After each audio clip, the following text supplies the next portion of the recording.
Oui, tout à fait. Alors, c'est-à-dire que Emmanuel Macron déjà a réussi à figurer sur la photo de fin. Il n'était pas obligé d'être invité en tant que présidence française du Conseil de l'Union européenne. Il n'a pas vraiment de rôle officiel, mais il était content d'être le meilleur ami des Africains et de pouvoir avoir délivré un certain nombre de bonnes nouvelles sur le plan vaccinal. C'est vrai que l'Union européenne est le continent le plus généreux avec 450 millions de doses qui seront données d'ici fin juin aux Africains. Mais au-delà, les Africains demandaient précisément la libéralisation des brevets des grands laboratoires pharmaceutiques qui sont essentiellement européens. Et là, les Européens ne pouvaient pas répondre, alors ils ont créé ces fameux 6 hubs où on va fabriquer des vaccins pour vacciner l'Afrique en Afrique.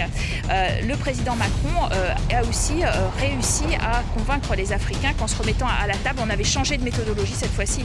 La relation était modifiée notamment par cette crise Covid et qu'en particulier, on allait discuter de tous les sujets, y compris les sujets qui fâchent. Il a insisté par exemple sur les règles de retour pour ce qui est des migrants. L'Union européenne qui voudrait faire entrer à travers ce partenariat stratégique les Africains dans le jeu de la gestion des migrations également, qui est importante pour elle, surtout en période préélectorale, parce qu'on a entendu quand même un Emmanuel Macron qui était aussi un tout petit peu peut-être candidat à la présidence française, en tout cas aux prochaines élections.